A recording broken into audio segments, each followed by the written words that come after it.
Group 4 result అంటే ఇప్పుడు already group 4 రాసారు. గ్రూప్ 4 రాసిన తర్వాత కొన్ని ప్రచారాలు ఏమొస్తున్నాయి అనంటే 800గా పైచిలుకుపై ఓఎంఆర్ షీట్‌లయితే యాడప్ అయ్యి ఉన్నాయని చెప్తున్నారు. అది ఎంతవరకు వాస్తవం సార్ మరి? అయ్యుండొచ్చా? కాకపోయుండొచ్చా మరి? అంటే వాళ్ళు చెప్పింది. గతంలో ఉన్న తెలంగాణ పబ్లిక్ సర్వీస్ కమిషన్ చెప్పినటువంటి లెక్కల ప్రకారమే పేపర్ 1లో ఎక్కువొచ్చాయి. పేపర్ 2లో తక్కువొచ్చినాయి. అంటే ఎక్కువ తక్కువ అనే గందరగోళం అయితే ఉన్నది. మరి దానిపైన ఈ కొత్త బోర్డ్ అయితే ఎప్పుడైతే వస్తదో అప్పుడు నిర్ణయం తీసుకోవడానికి అవకాశం ఉంది. అది ఎక్కువ ఇస్తారా? తక్కువ ఇస్తారా? అంటే దాని మీద ఏదో ఒక పరిష్కారం అయితే దొరుకుతది. నాకు తెలిసి గ్రూప్ 4 అనేది ముందుకు పోతది. రిజల్ట్ ఇవ్వడానికైతే అవకాశాలున్నాయి. దానికి ఒక పెండింగ్ ఏందంటే ఈ రిజర్వేషన్ల యొక్క అంశమే పరిష్కారానికి ప్రధాన అడ్డంకి ఉన్నటువంటి సమాచారం. ఇప్పుడు కొత్త బోర్డు రాగానే దానిపై నిర్ణయం తీసుకుంటది. అలానే ఇప్పుడు మనం చూసుకున్నా గూడా ఇంకా ఈ జివో 46 అనేది ఒకటైతే మనకి బాగా తెలుసు సార్. ఎందుకంటే వాళ్ళు గత 7 నెలల నుంచయితే వాళ్ళైతే మాకు న్యాయం జెయ్యాలి. గ్రామీణ విద్యార్థులం ఎవరైతే ఉన్నామో మా అందరికీ న్యాయం జెయ్యాలని చెప్పి వాళ్ళు పోరాటం చేస్తూనే ఉన్నారు. అవి మనం చూస్తూనే ఉన్నాం కాబట్టి. ఇప్పుడు ఈ క్వెషన్ ఎలా అంటే ఇప్పుడు జివో 46 రావడం వల్ల అన్యాయం జరిగిందా? లేకపోతే న్యాయం జరిగిందా? అసలు ఈ జివో 46 ఇంప్లిమెంట్ చేయడం అంత అవసరమా ఇప్పుడు? అంటే జీవో నెంబర్ 46 అనేది ఒక రాంగ్ డిసిషన్. గత గవర్నమెంట్ తీసుకున్నటువంటి ఒక తప్పిదం. అప్పుడున్నటువంటి సిఎస్ అయినటువంటి సోమేష్ కుమార్ ఆధ్వర్యంలో తీసుకున్న తప్పిదం కారణంగా వాళ్ళ గ్రామీణ ప్రాంత విద్యార్థులు గత 7-8 నెలలుగా రోడ్లు పట్టుకొని తిరుగుతూ ఉన్నారు. అయితే నోటిఫికేషన్లో కూడా సరైన క్లారిఫికేషన్ దాంట్లో ఇవ్వకుండా ఇప్పుడు దాని యొక్క బోర్డు చైర్మన్ శ్రీనివాసరావు ఉన్నాడు. ఆ శ్రీనివాసరావు అనే వ్యక్తి గవర్నమెంట్ ఛానల్లో టీశాట్ అనే ఛానల్లో కూడా ఒక గంటకు పైన ఇంటర్వ్యూ జరిగితే ఈసారి జియో నెంబర్ 46 అనే కొత్తగా ఇంప్లిమెంట్ చేస్తున్న అంశం కూడా ఆయన ఎక్కడ కూడా చెప్పలేదు.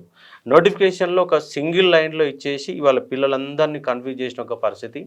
జియో నెంబర్ 46 కారణంగా ఇది సెటిలర్స్కి ముఖ్యంగా హైదరాబాదు పరిసర ప్రాంతాలు తీసుకున్నప్పుడు సెటిలర్స్కి న్యాయం చేసే విధంగా ఇది ఉన్నది. ఎందుకంటే ఇవాళ 1 to 7th పెట్టారు. అదొక పెద్ద పంచాయతీ. అంటే ఎక్కడో ఆంధ్ర వాళ్ళు హైదరాబాదులో ఎవరున్నా దాదాపు మోస్ట్ ఆఫ్ 40% ఆఫ్ ప్రజలు అది తెలంగాణ ప్రజలు కావచ్చు, ఆంధ్ర ప్రజలు కావచ్చు, మహారాష్ట్ర కావచ్చు, కర్ణాటక కావచ్చు, ఎవరైనా హైదరాబాద్కి వచ్చినటువంటి ఈ షిఫ్టెడ్ జనాభా సెటిలర్స్ జనాభా మినిమం 40%కు పైన ఉంది. ఆ 40% పైన వాళ్ళేమో లోకల్ అవుతున్నారు. నిజంగా తెలంగాణ పుట్టినటువంటి వరంగల్ కావచ్చు, కరీంనగర్ కావచ్చు, నల్గొండ కావచ్చు, మహబూబ్నగర్ కావచ్చు, వీళ్ళంతా నాన్ లోకల్ అవుతున్నారు. అంటే ఒక తెలంగాణ రాష్ట్ర ఏర్పాటుకి ఇది విరుద్ధంగా మారిపోయింది. ఇంకోటి ఏంటంటే ఇవాళ కేసీఆర్ తెచ్చినట్టు ఒక న్యూ జోనల్ సిస్టమ్ కారణంగా మరింత గందరగోళం మారింది. హైదరాబాద్లో 90% ఉద్యోగాలు హైదరాబాద్ వాళ్ళకి ఇస్తా అంటున్నారు. మరి హైదరాబాద్లో 40% ఆఫ్ పాపులేషన్ నాన్ లోకల్స్ ఉన్నప్పుడు నాన్ లోకల్స్ ఏమో లోకల్ అవుతున్నారు, లోకల్గా ఉన్న తెలంగాణ నాన్ లోకల్ అవుతున్నారు. ఈ జోనల్ సిస్టమ్ తప్పు ఉన్నది. అంటే జియో నెంబర్ 46 తప్పు ఉన్నది. ఆ జియో నెంబర్ 46 లాంటిదే ఇవాళ న్యూ జోనల్ సిస్టమ్. గతంలో హైదరాబాదులో ఉన్న ఉద్యోగాలు ఆంధ్రోళ్ళు కొల్లగొడుతున్నామని కొట్లాడినాం. ఇవాళ హైదరాబాద్లోని ఆంధ్రులకి ఉద్యోగాలు కట్టబెడుతున్నాం. అంటే తెలంగాణ రాష్ట్రం వచ్చినాక న్యాయం జరిగిందంటే న్యాయం జరగలేదు. హైదరాబాద్ ఫ్రీ జోన్ పైన జియో నెంబర్ 46 పైన ఈ కొత్త ప్రభుత్వం డిసిజన్ తీసుకోవాలి. లేదంటే తెలంగాణ ప్రాంత ఏ ఆశయాల కోసం, ఏ లక్ష్యాల కోసం, ఏ నియామకాల కోసం అయితే తెలంగాణ రాష్ట్రం వచ్చిందో దానికి తూట్లు పొడిచే కార్యక్రమం గత టీఆర్ఎస్ గవర్నమెంట్ తీసుకుంది. టీఆర్ఎస్ గవర్నమెంట్ పేరుకే ఈ తెలంగాణ పేరుతోని ప్రజల్ని మోసం చేసి కాంట్రాక్టులు ఆంధ్ర వాళ్ళే కట్టబెట్టారు, ఉద్యోగాలు ఆంధ్ర వాళ్ళే కట్టబెట్టారు, ఐఏఎస్ ఆఫీసర్లు ఆంధ్రలో కట్టబెట్టారు, ఆంధ్ర మయం చేశారు. పేరు మాత్రం ఒక తెలంగాణ ఒకటే మిగిలింది. ఈ సీమాంధ్ర గవర్నమెంట్కి ఒత్తాసు పలికింది. వాళ్ళ మొత్తం కాళేశ్వరం ఏదైనా కావచ్చు. కాబట్టి వాళ్ళ న్యూ జోనల్ సిస్టంలో మార్పు రావాలా. హైదరాబాదుని కనీసం 40% ఉద్యోగాలైనా తెలంగాణ పిల్లలందరికీ ఇవ్వాలి.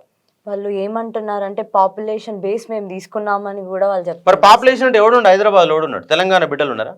తెలంగాణ రాష్ట్రం దోల కోసం తెచ్చుకున్నాం. హైదరాబాద్లో పాపులేషన్ ఉంది. మరి ఏ పాపులేషన్ హైదరాబాద్లో? నాన్ లోకల్ పాపులేషన్ ఉంది. ఈ 1 to 7th పెట్టడం కూడా చాలా తప్పిదం. ఇప్పుడు ఎక్కడో వైజాగ్లో వాడు 1 to 7th వరకు చదివేసి ఇక్కడ ఎన్నో హైదరాబాద్కి వచ్చి ఇక్కడనే చదివిన సర్టిఫికేట్ తీసుకుంటే దానికి ఏం రూల్స్ ఏముంటుంది? దానికి 10th క్లాస్ సర్టిఫికేట్ అనుకోండి. 10th క్లాస్ సర్టిఫికేట్ అయితే మన 10th క్లాస్ మెమో ఉంటుంది, మన కాలేజ్ స్కూల్ పేరు ఉంటుంది, దానికి ఒక స్టడీ కండక్ట్ ఉంటుంది, 10th క్లాస్ మెమో అన్ని డీటెయిల్స్ ఉంటాయి. కానీ ఇక్కడ లేదు కదా మరి అట్లా. కాబట్టి ఇది చాలా ఘోరమైన తప్పిదం. 1 to 10th పెట్టాలా. హైదరాబాద్లో 40% తెలంగాణ బిడ్డలందరికీ అవకాశం కల్పించాలా. జియో నెంబర్ 46ని కొట్టేయాలా. అయితే ఇక్కడ సమస్య ఏంటంటే ఆల్రెడీ శ్రీనివాసరావుకి కోర్టు క్లియర్గా చెప్పింది, మీ రిజల్ట్ ఆపండి, ఫలితాలు ఇవ్వద్దు మేము చెప్పే వరకంటే ఆయన ముందే తొందరపడి ఈయన చేసిన నిర్వాహకమే, శ్రీనివాసరావు అనే ఒక వ్యక్తి చేసిన కారణంగా తెలంగాణ విద్యార్థుల మధ్యలో పంచాబెట్టింది ఆయన. ఈ జీవో నెంబర్ 46 ఇంప్లిమెంట్ చేయాలని రూల్ ఏం లేదు.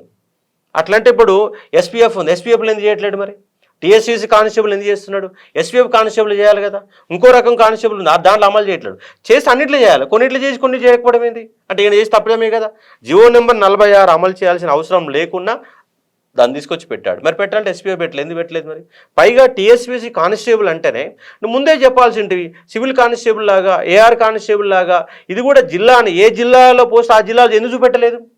ఏ జిల్లాలో పోస్ట్ ఆ జిల్లాలు చూపెట్టకుండా తర్వాత జనాభా నిష్పత్తిని కొత్త పెట్టడం ఏంది? నువ్వు ముందే నోటిఫికేషన్ ఇవ్వాల్సి ఉంటుంది. సివిల్ కానిస్టేబుల్ ఇగో హైదరాబాద్లో 150 ఉన్నాయి, నల్గొండ జిల్లాలో 130, ఒక 600 పోస్టులు ఉన్నాయి. అట్లని ఈ పోస్ట్ జిల్లా వైజ్గా ఎందుకు చూపెట్టలేదు? టీఎస్పీసీ కానిస్టేబుల్ స్టేట్ వైడ్ ఎందుకు చూపించారు? అక్కడ స్టేట్ వైడ్గా చూపించినప్పుడు స్టేట్ వైడ్గానే నింపాలా. కాబట్టి జీవో నెంబర్ 46 తప్పు.